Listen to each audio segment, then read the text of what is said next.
In my lifetime, there has not been a player as unique as Giannis Antetokounmpo, a player that has dominated basketball despite not completely fitting the mold of what today's game represents. A frame that I really struggle to think of another player that has, where it's a weird combination of both length and strength, and a player that has put up an MVP caliber season where, I'm going to be honest with you, it's felt like he's kind of messed around at times throughout the year. In today's video, I'll be breaking down the game of Giannis Antetokounmpo and what makes him one of the most unique athletes of all time.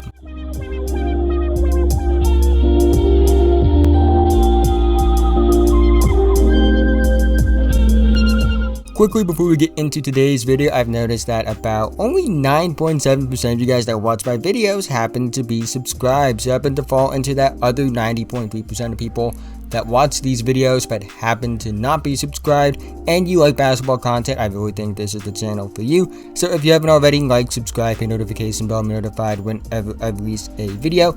I make videos breaking down the film of NBA players, so if that's something that interests you, this is the channel for you. Let's try to get 100 likes on this video so YouTube will recommend it to others. That being said, let's talk about Giannis Antetokounmpo. Giannis is a 6'11", 242-pound power forward with a 7'3" wingspan.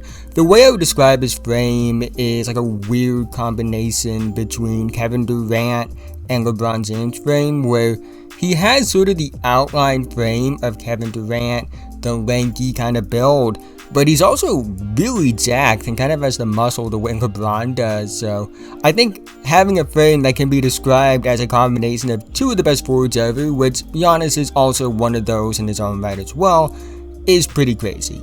And on top of this, Giannis has freakish straight line speed and freakish lateral movement skills, and it leads to a world of possibilities that just don't seem possible.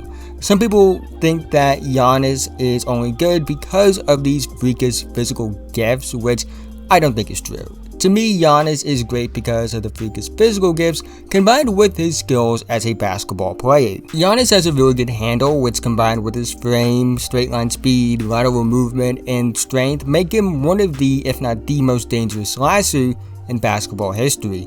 Giannis is shooting 63.7% on layups this season and 78.2% on finger rolls this season. It's nearly impossible to try and stop someone like this going downhill, and the only ways that you can even try to stop him aren't even that effective, I'll be quite honest with you. On top of being a great slasher, Giannis is a dominant paint scorer, not just for his era, not just in the game today, I'm talking all-time great dominant as a paint scorer. He is super strong, but he also has great body control as well. His flexibility is really impressive, and it allows him to finish at tough angles. He's shooting 76.5% in the restricted area, which is close to half of the field goals he attempts, and he's shooting 94.4% on his dunk attempts this season, which may not feel impressive considering his strength and the frame that he has. But I think given the kind of player that he is and the amount of attempts that he has trying dunks, 94.4% is really impressive. Giannis has a combination of a frame, strength, speed, skill, and body control that just shouldn't be possible. It feels like something that should only be possible in video games. The combination of physical advantages and basketball skills as a finisher around the basket in both the half-court and transition settings is just wild. He can be dangerous attacking the basket from the perimeter, getting downhill where he's unstoppable, and he can also be unstoppable from the low block as well.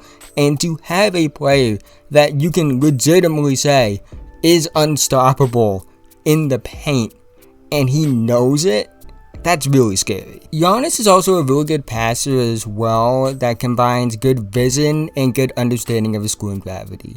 What he does as a scorer is already scary, but once you add the element of understanding your gravity as a scorer, which I always talk about on this channel, how that can expand your game, it becomes even more dangerous. He's not a Jokic level passer, which to be fair, no one is, but I do think that to describe him as this elite passing playmaker would not be right. But he is a well above average passer, which is more than enough, because if he was just an okay passer, it would be good enough, let alone what he actually is as a passer. Either he's going to get a bucket or one of his teammates is going to get a chance at a bucket. and the Bucks have done a really good job of building the offense around Giannis correctly. So the Bucks are always going to be a major threat to score at a high level, no matter if Giannis is the one scoring or if it's going to be one of his teammates, because of his passing ability, expanding his game in general, and really benefiting the Bucks offense. What's most scary to me, however, is the confidence Giannis has as a shooter and the improvements that he's made in his shooting form. Giannis has shown a lot of improvement with his shot form. There's less of a hit involved in his shot, less hesitation when he's taking jumpers, and it looks way more fluid.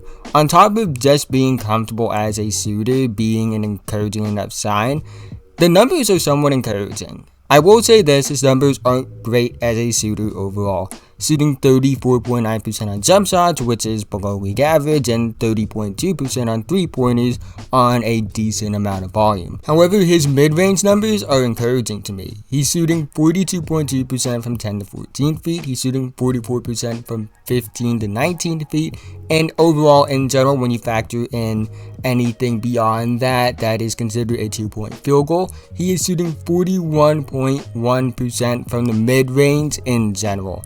He shoots 41.8% on pull-up 2-point field goals, and his free throw numbers are back up to 70 plus, where they were below that for 2 straight seasons after relatively being a solid free throw shooter for most of his career outside of those 2 seasons, where oddly enough he played probably his best basketball. Giannis has been trending in the right direction as a shooter due to his confidence alone, but also him really working on his shot. I don't think he will ever be a great shooter. If he ever became a great shooter, it's over for the rest of the league because nothing will be able to stop him if he was a great shooter.